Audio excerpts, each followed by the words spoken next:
अमोदिता रजनी पर शक करते हुए पूछती है, विराट भैया भी तुम्हारे रास्ते में आ रहे थे क्या माँ?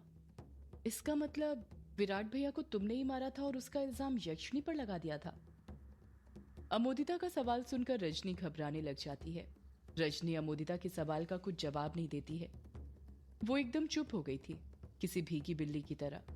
अमोदिता वंदना के पास खड़ी होती है और रजनी की आंखों में देखते हुए बोलती है, बोलो माँ, तुम चुप क्यों हो गई?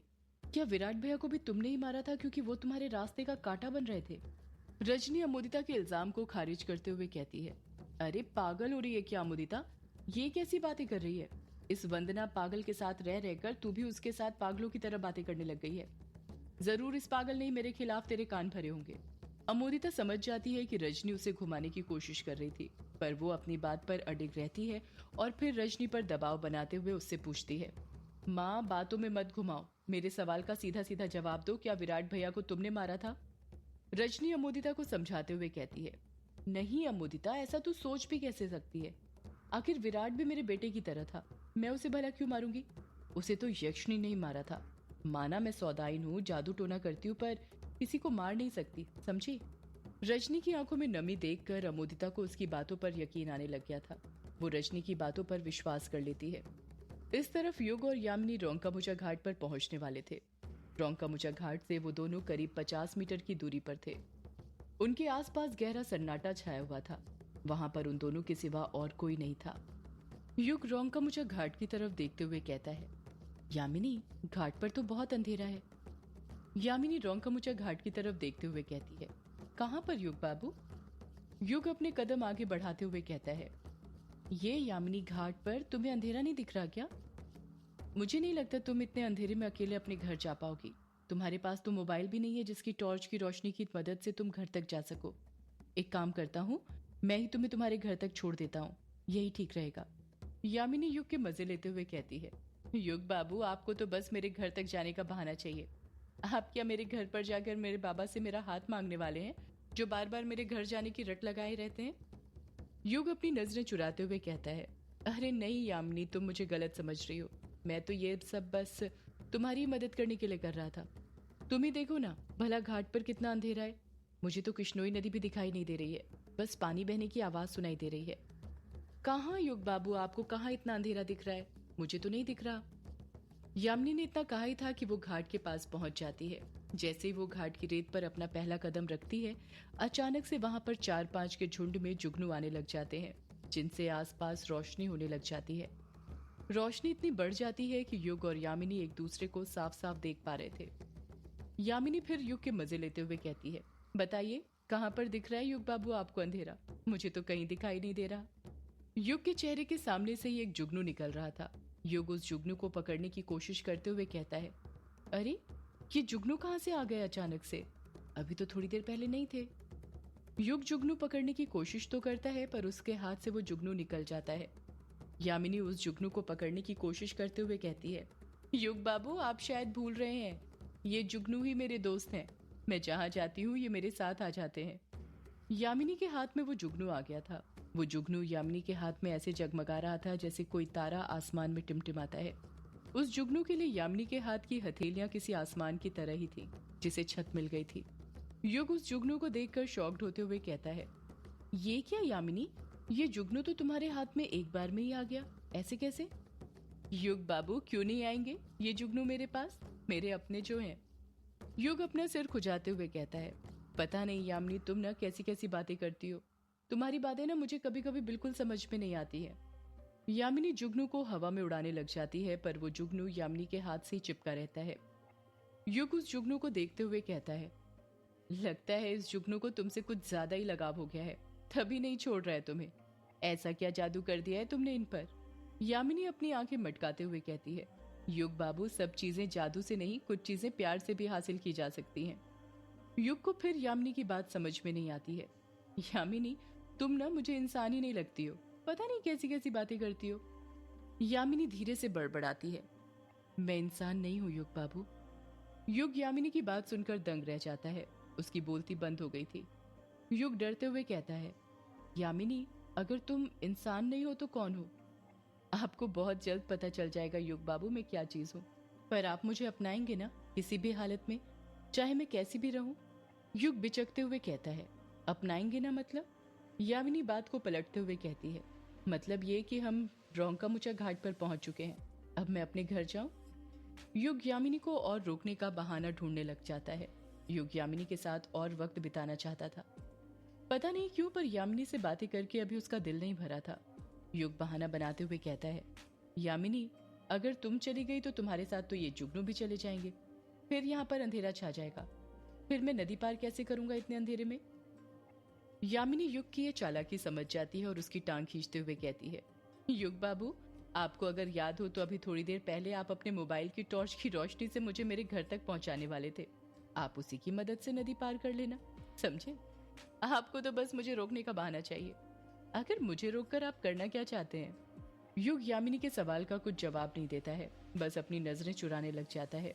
यामिनी युग पर दबाव बनाते हुए फिर उससे पूछती है, बोलिए बोलिए युग बाबू, आप चुप क्यों हो गए? आपका इरादा क्या है मेरे साथ करने का? आप मुझे रोकना क्यों चाहते हैं युग बाबू? युग कुछ जवाब नहीं दे पा रहा था। उसकी समझ में नहीं आ रहा था कि वो क्या बोले। जब युग कुछ नहीं बोलता तो यामिनी ही फिर बोलती है, कहीं युग बाबू आप मेरे साथ वो तो नहीं करना चाहते? युग एक लंबी सांस लेने के बाद कहता है, वो नहीं करना चाहता मतलब? यामिनी युग की आंखों में देखते हुए कहती है, वही युग बाबू जो एक लड़का और लड़की करते हैं जब वो दोनों अकेले रहते हैं। और इस वक्त आप और मैं भी तो यहाँ पर अकेले ही है ना। यहाँ पर कोई नहीं है हमारे सिवा। युग कुछ समझ ही नहीं पा रहा था कि यामिनी उसे किस चीज का इशारा कर रही थी। युग मंत्र मुग्ध होकर यामिनी को देखते रहता है। युग का मासूम चेहरा देखकर यामिनी हंसने लग जाती है और जोर जोर से हंसते हुए कहती है, युग बाबू, आप ना बड़े कच्चे खिलाड़ी हैं। लगता है सब कुछ मुझे ही सिखाना पड़ेगा, बताना पड़ेगा कि शुरुआत कैसे करनी है। युग यामिनी के चेहरे को देखते हुए पूछता है, किस चीज की शुरुआत यामिनी? यामिनी धीरे से जवाब देती है, प्यार की शुरुआत युग बाबू। यामिनी का जवाब सुनकर युग को अपने कानों पर विश्वास नहीं होता है। वो सोच में पड़ गया था कि यामिनी ने क्या वही बोला था जो उसने सुना था। युग फिर एक बार पूछता है, क्या कहा यामिनी तुमने? इस बार यामिनी युग के सवाल का जवाब नहीं देती है, बल्कि उसके पास अपने कदम बढ़ाते हुए कहती है, रुकिए, मैं अभी बताती हूँ युग बाबू कि मैंने क्या बोला। यामिनी युग के पास अपने कदम बढ़ाने लग गई थी, पर जैसे ही यामिनी ने अपना कदम आगे बढ़ाया था, युग खुद ब खुद अपने कदम पीछे खींचने लग जाता है। यामिनी अपने कदम आगे बढ़ाते जा रही थी और युग पीछे जाते जा रहा था। युग के कुछ समझ में नहीं आ रहा था कि यामिनी उसके साथ क्या करने वाली थी। यामिनी बड़े ही प्यार से कहती है, रुकिए युग बाबू, मैं बता रही हूँ किस चीज की शुरुआत करनी है। जैसे ही यामिनी युग को रोकने को बोलती है, युग के कदम अपने आप रुक जाते हैं। युग चाह कर भी पीछे नहीं जा पा रहा था। उसे ऐसा महसूस हो रहा था जैसे कोई शक्ति थी जिसने उसके पैर को पकड़ लिया था। धीरे धीरे चलते हुए यामिनी युग के एकदम करीब जाकर खड़े हो जाती है। इतने करीब कि यामिनी अगर 1 इंच भी आगे बढ़ती तो उसके वक्ष युग के सीने से टच हो जाते। यामिनी युग की आंखों में देखते हुए कहती है, देखिए युग बाबू, मौसम कितना सुहाना हो रहा है ना। यहाँ पर कितना मजा आएगा करने में। प्रकृति से बने हुए प्रेमी प्रकृति में ही मिल जाएंगे। युग कुछ जवाब नहीं देता है। वो बस एक टक नजर से यामिनी को देखते रहता है। उसकी सांसें जोरों से चलने लग गई थी, जिसके दिल की धड़कन को यामिनी भी आसानी से सुन पा रही थी। यामिनी बड़े प्यार से पूछती है, युग बाबू, शुरू करें? युग आहिस्ता से कहता है, क्या यामिनी? यामिनी कुछ जवाब नहीं देती है, बस अपना चेहरा युग के चेहरे के पास ले जाने लग जाती है। युग यामिनी के मूवमेंट को देखकर समझ जाता है कि यामिनी उसे चुंबन देने के लिए उसके नजदीक आ रही थी। युग जानता था आगे जो कुछ भी होने वाला था वो गलत होने वाला था, पर यामिनी की खूबसूरती के आगे वो हार चुका था। उसका अपनी इंद्रियों पर से काबू छूट चुका था। युग भी अपना चेहरा यामिनी को चुंबन देने के लिए उसके पास ले जाने लग जाता है। अब यामिनी की भी सांसें जोरों से चलने लग गई थी। जिस मकसद से वो आई थी उसमें वो कामयाब होने वाली थी। युग अपनी आंखें बंद कर लेता है और यामिनी के लबों को चूमने के लिए आगे बढ़ने लग जाता है।